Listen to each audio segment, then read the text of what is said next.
अगर आप गोत्र के बारे में जानना चाहते हैं तो वीडियो को पूरा जरूर सुनें। हिंदू समाज में गोत्र शब्द का अर्थ कुल होता है। एक आम आदमी समाज द्वारा बनाई गई नीतियों और नियमों का पालन करके ही इस समाज में अपना और अपने परिवार का सम्मान बनाए रख सकता है। गोत्र बा गोत्र क्या है भी प्राचीन मानव समाजों द्वारा बनाए गए रीति रिवाजों का हिस्सा है, जो यह निर्धारित करते हैं कि कोई व्यक्ति किस पूर्वज की संतान है।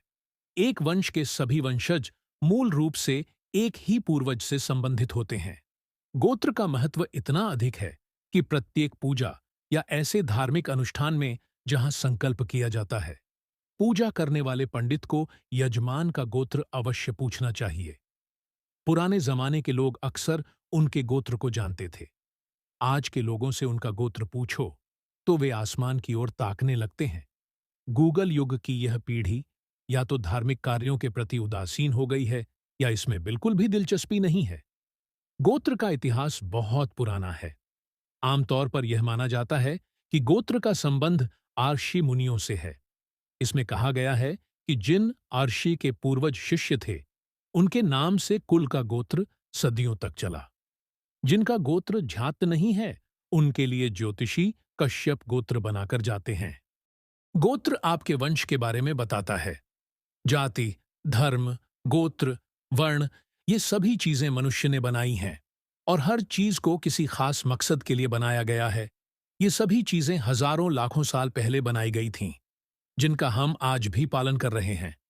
इसका पालन करने का मुख्य उद्देश्य यह है कि हम अपने स्तर पर सम्मानपूर्वक अपना जीवन व्यतीत कर सकें और अपने पूर्वजों से पीढ़ी दर पीढ़ी जो हमें विरासत में मिली है, उस स्थान के नियम कायदों का विस्तार कर सकें।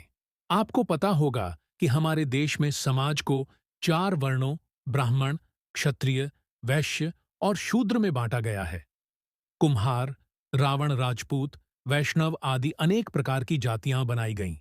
इसके आधार पर सभी लोगों को अलग अलग जातियों और वर्णों में बांट दिया गया।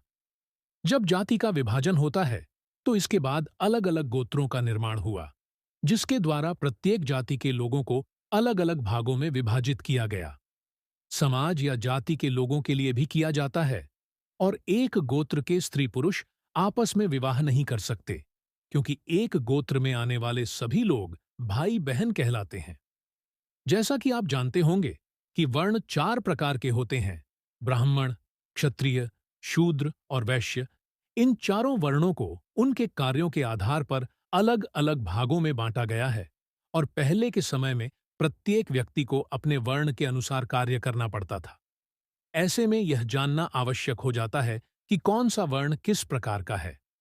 किसी भी व्यक्ति का गोत्र उसके पूर्वजों से संबंधित होता है।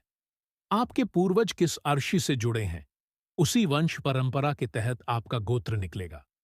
ऐसे में आप अपनी वंशावली में अपना गोत्र देख सकते हैं। सबसे आसान तरीका है कि आप अपने घर के बड़ों से अपने गोत्र के बारे में पूछें। इसके बारे में अपने दादा या परदादा या अपने पिता से सीखें। आपके पाटीदार यानी आपके चाचा या गांव के पाटीदार का गोत्र आपके ही गोत्र का होगा, तो आप इस तरह से भी पता कर सकते हैं। कुछ लोग इंटरनेट के माध्यम से गोत्र खोजने की कोशिश करते हैं। कई साइट्स भी इसे बताने का दावा करती हैं, लेकिन यह सब सही नहीं हो सकता। दूसरा कोई हो ही नहीं सकता जो आपको आपका गोत्र बता सके। आपका गोत्र आपके किसी रिश्तेदार द्वारा या ऑनलाइन ज्योतिष परामर्श के माध्यम से बताया जाएगा। विशेषज्ञ ज्योतिषी चिराग बेजान दारूवाला से बात करें, जो आपको आपकी कुंडली और आपका गोत्र बताएंगे। बस इतना जान लीजिए कि आपके कुल का नाम इन्हीं 8 राशियों में से किसी एक के नाम पर पड़ा है। अब ऐसी स्थिति में आपको बस इतना करना है कि किसी पंडित को अपनी वंशावली पुस्तिका दिखानी है या आपको अपने किसी बड़े से इस बारे में पूछना है। कभी-कभी हमारे घर के पुराने पंडित या पुरोहित को पता होता है कि हमारा गोत्र क्या है, तो वहीं से आप इसके बारे में पता कर सकते हैं।